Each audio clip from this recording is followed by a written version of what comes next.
नमस्कार दोस्तों, आप देख रहे हैं यूके एंटरटेनर अंकुश अरोरा के साथ। आज की कहानी का शीर्षक है बीड़ी वाला भूत। अगर आपके पास भी कोई कहानी है तो आप हमारे इंस्टाग्राम अकाउंट पर शेयर कर सकते हैं। हम आपकी कहानी को अपने प्रोग्राम में ज़रूर शामिल करेंगे। हमारी इंस्टाग्राम आईडी है अंकुश_अरोरा 143। तो चलिए चलते हैं आज की कहानी की ओर। यह घटना 1985 में सुरेंद्र जी के साथ तब घटी जब वो देर रात अपने खेतों में काम कर रहे थे। वो एक दिन पहले ही शहर से अपने गांव वापस लौटे थे और शहर से लौटते ही उन्हें अपने खेतों में जल्दी से जल्दी नई फसल लगाने का काम करना था और इसलिए उन्हें 2 लोगों की ज़रूरत थी। पर उस रात उन्हें गांव से केवल एक ही व्यक्ति काम करने के लिए मिला था।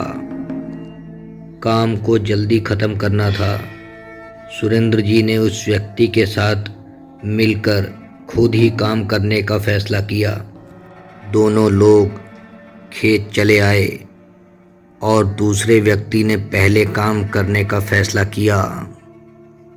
काम करते 3 से 4 घंटे बीत चुके थे। अब उस व्यक्ति ने ट्रैक्टर सुरेंद्र जी के हवाले कर दिया और खुद सुस्ताने के लिए खेत के किनारे पर बैठ गया। रात के 2 बजे हुए थे।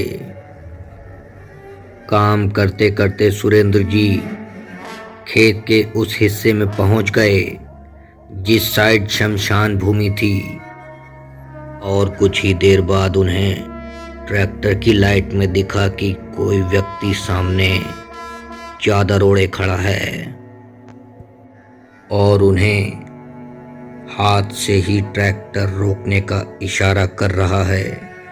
उन्होंने उसकी गति धीमी कर दी और उस व्यक्ति से थोड़ी दूरी पर ट्रैक्टर रोकते हुए कड़क आवाज में पूछा, कौन हो, क्या चाहिए? और उधर से एक अजीब सी आवाज आई, लाला मैं नंद किशोर, बीड़ी पिलाइयो, बीड़ी बीड़ी। इस पर सुरेंद्र जी बोले, अबे नंदू, तू कहाँ गायब है? इतने दिन से आज भी नहीं मिला। देख, मुझे काम करने के लिए खुद आना पड़ा। पर उस साइड से थोड़े गुस्साते हुए आवाज आई, बीड़ी पिलाई हो कि ना पिलाई हो बीड़ी? यह सब सुरेंद्र जी को थोड़ा अजीब लग रहा था। वो अपनी जेब चेक करते हुए बोले, कहाँ रख दी? और ट्रैक्टर के टूल बॉक्स में भी चेक करने लगे। पर जैसे ही वो पलटे, अगले पल नंदू उनके सामने खड़ा था और वो एकदम से घबरा गए। हड़बड़ाते हुए बोले, नहीं है, रामू के पास होगी शायद। जिस पर नंदू ने हाथ से शमशान घाट की तरफ इशारा करते हुए बोला, चलो हम पिलाई दें। यह सुनते ही उनके हाथ पैर फूल गए क्योंकि नंदू का चेहरा और हाथ जला हुआ था। उन्होंने रामू की तरफ ट्रैक्टर तेजी से दौड़ा दिया और तेजी से ट्रैक्टर से उतरते ही घबराते हुए रामू से बोले, यार कुछ गड़बड़ है, और सारी घटना बताई। जिसको सुनते ही रामू के पसीने छूट गए और उसने बोला, लाला क्या कह रहे हो? नंदू? इस पर सिर हिलाते हुए सुरेंद्र जी ने हाँ में जवाब दिया। रामू घबराते हुए बोला, निकलो यहाँ से जल्दी। और रास्ते में रामू बोला, लाला आपको नहीं पता क्या? सुरेंद्र जी बोले, क्या नहीं पता, बता। उसने बताया कि वो जंगल वाले खेत में एक दिन काम करने गया था।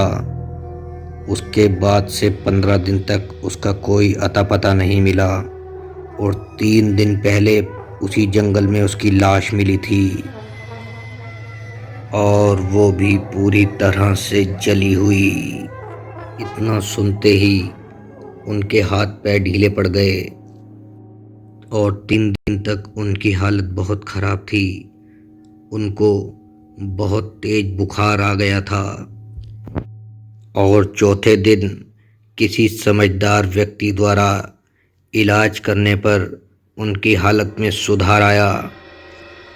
दरअसल नंदू उन्हीं के खेतों में कभी कभी मजदूरी करने के लिए आ जाया करता था और उन्हीं से बीड़ी मांगकर पी लिया करता था। और उस रात भी कुछ ऐसा ही हुआ। मरने के बाद भी वो सुरेंद्र जी से बीड़ी पीने के लिए आया था। आज भी यह किस्सा सुनाते हुए सुरेंद्र जी के रोंगटे खड़े हो जाते हैं और एक अजीब सा डर महसूस होता है। आज की कहानी में बस इतना ही।